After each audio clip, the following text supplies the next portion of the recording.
The New England Patriots are sitting on a record that should scare the whole AFC, but it still feels like nobody has fully processed what just happened. This was supposed to be a reset year, a quiet build around a young quarterback while teams like the Chiefs, Bills, Ravens, Colts, and Broncos fought for the top.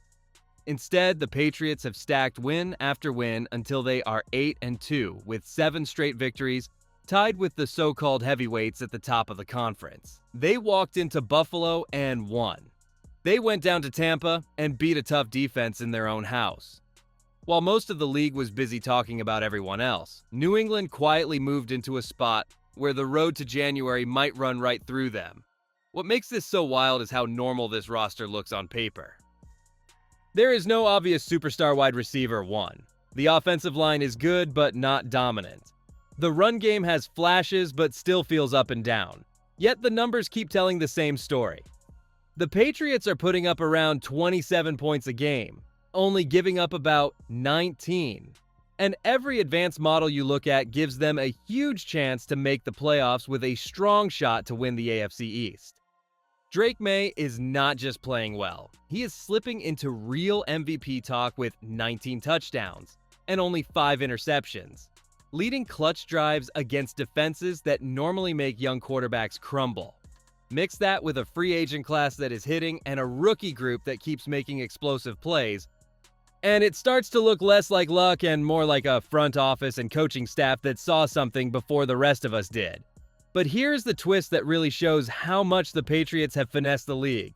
This same team was getting laughed at in September after a 5-turnover meltdown against the Steelers, and it looked like another long year was coming. Since that disaster, they have not lost a single game. To understand how they went from that mess in Pittsburgh to sitting on top of the AFC picture, we have to rewind and walk through how this streak started and why it changed everything. But before we get into that, hit that like and subscribe button for more Patriots and all the NFL content. Let's aim for 200 likes on this video. That night in Pittsburgh looked like the season slipping straight out of New England's hands. The Patriots walked into that game, turned the ball over again and again, and left with everyone calling them sloppy, careless, not ready for real stakes. Talk shows laughed, social media wrote them off, and even some fans started to think this would be another long year where you just hope the young guys learn something. It felt like a hard reset, not the start of a contender, and that loss was the kind of game that usually breaks a locker room instead of building one. What happened next is where the story flips. New England went into Buffalo under the lights and punched the Bills in the mouth in their own building. The kind of win that usually belongs to teams with established stars and long playoff history. Then came a run that stacked belief week after week. They handled the Saints, took care of the Titans, survived the Browns and their nasty defense, and beat Atlanta in a game where different faces stepped up at key moments. Instead of one player carrying everything, you started to see a pattern. One week it was the secondary closing the door, another week the front 7 set the tone, another week it was late down throws that kept drives alive. Quietly, that group that had just coughed away a game in Pittsburgh had turned into a team that knew how to finish. By the time they went down to Tampa and beat a tough Buccaneers defense on the road, the streak had turned into a full run of form. 7 wins in a row, a strong record, and a schedule in front of them that suddenly looks more like an open path than a wall. Games against the Jets, Bengals, and Giants before a late bye are no longer simple tests. They are chances to prove this climb is for real. The strange part is this rise is not built on smoke and mirrors.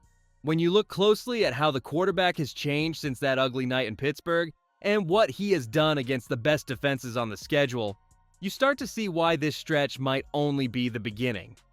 For all the talk about schemes and matchups, the biggest shift in this Patriots story is how Drake Maye now handles chaos. 3 straight weeks he walked into serious teeth on defense with Cleveland, Atlanta, and Tampa. And instead of shrinking, he looked more mature each time. Against Atlanta, he still had moments where he felt pressure and slid out a little early. By the time he saw Tampa, you could see the jump. The rush was there. The pocket was tight, but the rookie stayed tall, stayed patient, and trusted his reads instead of bailing at the first sign of trouble. On paper, you see an ordinary completion rate in that game, But on film, you see a young quarterback who stopped running into trouble and started controlling it. The pressure numbers tell you how serious that test was. He was hurried on 17 dropbacks against Tampa, which is right next to his season high, and still turned those snaps into 4 completions for 167 yards, while bodies were flying around him.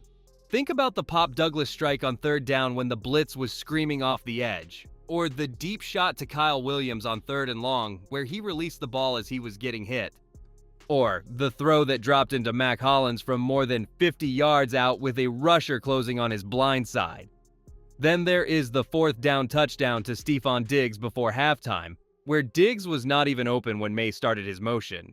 Yet the ball floated to the exact spot his receiver could attack. Those are not safe throws. Those are conviction throws that show he trusts what he sees. What really separates him is how often those moments arrive on the most brutal downs. 3rd and 7, 3rd and 14, 4th and short. He keeps answering as if the distance does not matter. One advanced note that jumped out this year is wild for someone in his first season. Through 10 games, he sits alone in a group of quarterbacks who have more than 2,500 passing yards, a completion rate over 70%, 250 rushing yards, and 5 or fewer interceptions.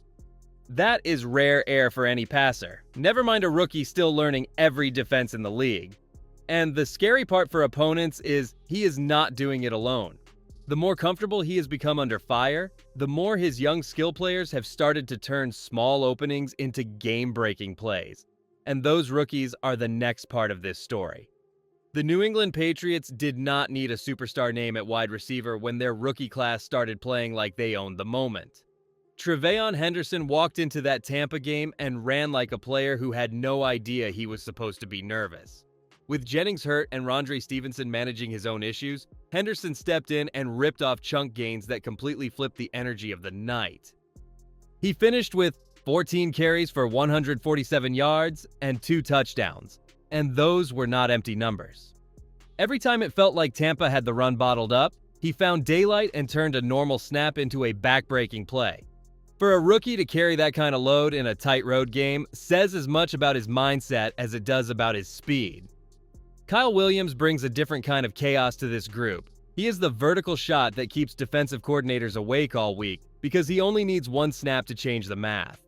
That long touchdown down the field against Tampa did more than add points. It showed that he and Drake Maye already trust each other to hit big plays in tough situations.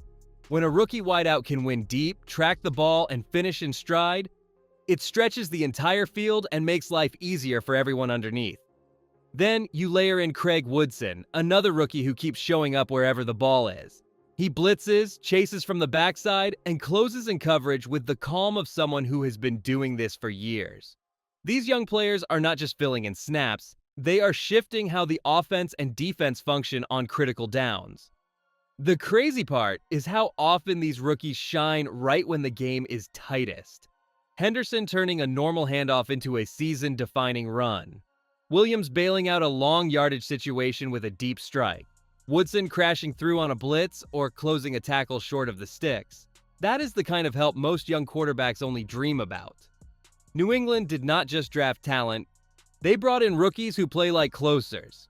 And the front office did not stop there. While the league focused on headline stars in free agency, the Patriots quietly grabbed a group of veterans who are hitting just as hard as the kids. And those signings might be the biggest part of how this team has finessed everyone.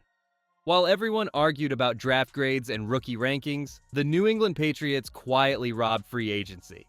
They did not chase the loudest names or the biggest contracts. They targeted players who could tilt games in small moments that most fans barely notice live. Now, those signings are all over the biggest plays of this season.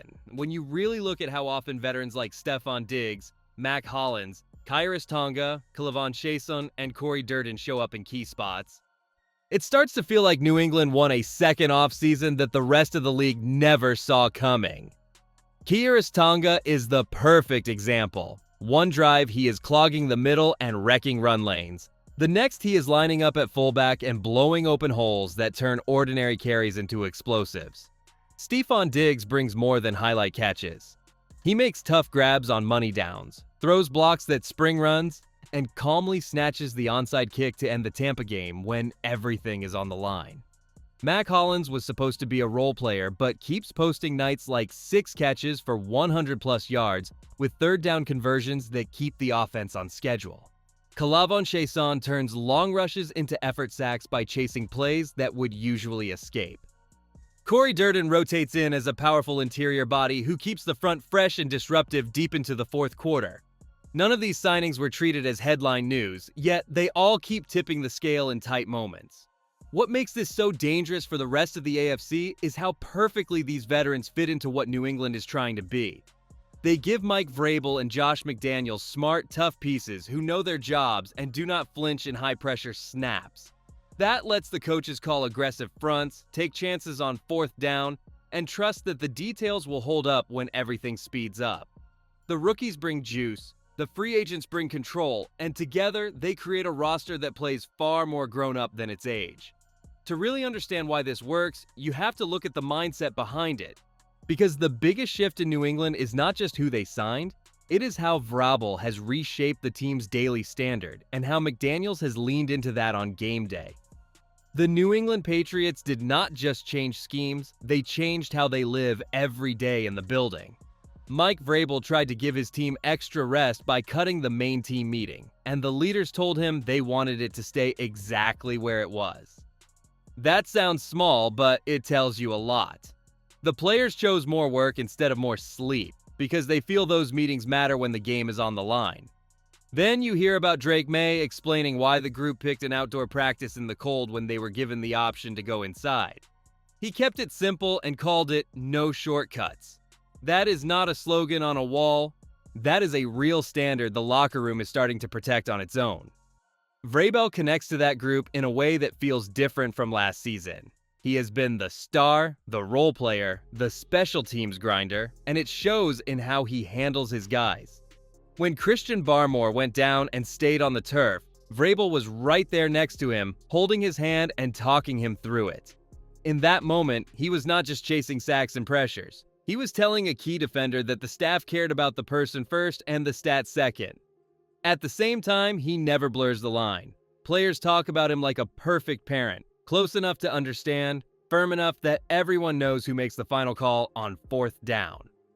That balance shows up when he chooses to be aggressive at the goal line or keeps the offense on the field when most coaches would kick. The team believes he will live with his decisions, good or bad, and they match that energy. Josh McDaniels has built the offense around that same idea of trust and long view. Fans hated some of the early runs on first and second down in Tampa when the ground game kept stalling, but he stayed with it because he believed the body shots would eventually turn into open lanes.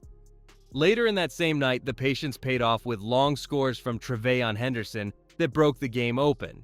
When you chart the calls, you see that McDaniels actually leans on the pass plenty. He just refuses to panic when a stretch of runs comes up empty.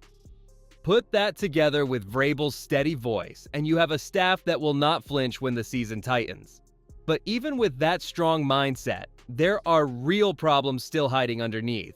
From how often the run game stalls, to the way both units have looked inside the red zone, and what happens when the weather turns ugly, and those issues could decide whether this rise holds or cracks later in the year. The New England Patriots now sit in a spot that can flip the whole AFC map if they handle business. At 8-2, they are tied with the Colts and Broncos at the top of the conference, while the Bills sit just behind them trying to climb back into the division race. Analytics already paint them as a real threat, with projections giving them something like a 94.7% chance to reach the playoffs and around a 70% shot to win the AFC East. Even their Super Bowl chances are on the board at roughly 9.5%, which felt impossible when people were doubting if they could even grab a wild card. The league keeps talking about familiar names like Kansas City and Baltimore, but the numbers quietly keep pushing New England into every serious conversation. What really tilts this race is the difference in what lies ahead. The Bills have a brutal run that includes Tampa, Houston, Pittsburgh, Cincinnati with a possible Joe Burrow return, a trip to Foxborough, and a late showdown with Philadelphia. The Colts face Kansas City, both games against Jacksonville and Houston, plus a nasty road date in Seattle and a late meeting with San Francisco. Denver still has to see Kansas City twice, battle Green Bay, Jacksonville, and a Chargers team that is heating up. Almost every week for those teams looks like a coin flip or a grind. New England does not have a walk in the park, but the mix is different. They just beat Atlanta and Tampa, then get the Jets, Bengals, Giants, a late bye, and home stadium chances against Buffalo and Miami, with a visit to Baltimore as the one true monster. That is a path where a locked-in Patriots group can stack wins while their rivals keep trading blows. The twist is that nothing about this is guaranteed, and that uncertainty is what makes the next stretch so tense. A short week division game with the Jets can turn messy fast if focus slips. The rematch with the Bills in Foxborough can either slam the door on the old division power or reopen the race overnight. A cold trip to Baltimore will tell the truth about their toughness against another contender, and a late meeting with the Dolphins could decide seeding and the title of the East. If New England keeps pairing smart coaching with timely plays from Drake Maye, their rookies, and their free agents, they can turn this run into home field in January. If the cracks we talked about start to show at the wrong time, the race shifts back to the usual faces. That is why every snap from here out feels loaded, and why the next part of this story has to break down how each remaining matchup can either protect the finesse they have pulled on the league or expose it for everyone to see.